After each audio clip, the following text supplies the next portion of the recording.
வணக்கம். இன்றைக்கி நம்ம பார்க்க போகிறது யார் கடவுள்? இது என்ன புது கேள்வி? ஆமாம், யார் கடவுள்?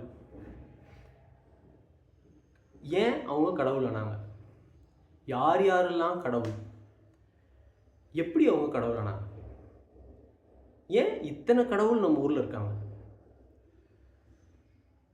கடவுளுக்கு கடவுளுங்கிறோம், ஆண்டவருங்கிறோம், சாமிங்கிறோம், தெய்வங்கிறோம். எதுக்கு இத்தனை பேர்? இவங்க எல்லாமே ஒன்று தானா இல்லை வெவ்வேறையா? எதுக்கு ஒரு ஒரு ஒரு ஒரு கடவுளை குறிக்கிறதுக்கு இத்தனை பேர், விதவிதமான பேர்கள்? நம்மளை ஏதாவது கடவுள் காப்பாற்றுவாங்களா? யாராவது இதில் இந்த நம்ம இத்தனை கடவுளை கும்பிட்றோம், இத்தனை பேர் இருக்காங்க, அதில் யாராவது நம்மளுக்கு நிஜமாலுமே காப்பாற்றுவாங்களா? நமக்கு ஏன் இவ்வளோ கஷ்டங்கள் வருது இல்லை? கடவுள் யார் யாருன்னு தெரிஞ்சிக்காமையே நான் சாமி கும்பிட்டுருக்கேன். ஆனாலும் என்னை காப்பாற்றிட்டு தான் நான் வாழ்ந்துக்கிட்டு தான் இருக்கேன். நான் நல்லா தான் இருக்கேன். ஆனால் நான் ஏன் தெரிஞ்சுக்கணும்? நான் கேட்ட கேள்வியெல்லாம் இப்போ இந்த கேட்ட கேள்வியெல்லாம் எதுக்காக நம்ம தெரிஞ்சுக்கணும்? தெரிஞ்சுக்கிறதுனால நமக்கு என்ன பலன்?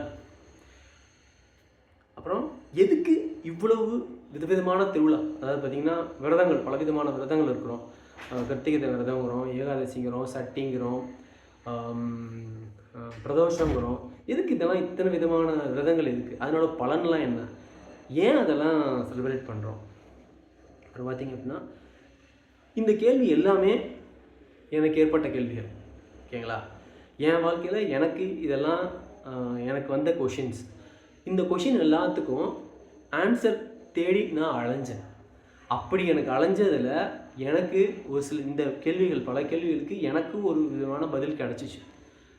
அந்த பதில்களை நான் இன்றைக்கி உங்களோட ஷேர் பண்ணிக்கிறேன். இது எதுவும் நானாக உருவாக்கின பதில் கிடையாது. இதெல்லாம் பார்த்திங்க அப்படின்னா ஆய்வறிஞர் முனைவர் திரு பாண்டியன் ஐயா, தமிழ் சிந்தனையாளர் பேரவை, 5ஆம் தமிழர் சங்கத்தின் நிறுவனர், 5ஆம் யுக கட்சியின் தலைவர் திரு பாண்டியன் ஐயா ஆய்ந்து அறிந்து சொன்ன உண்மைகள். ஓகேங்களா? அதை நான் இங்கே உங்க கூட பகிர்ந்துக்கிறேன். ஓகேங்களா? சரி, நம்ம ஒன்று ஒன்றா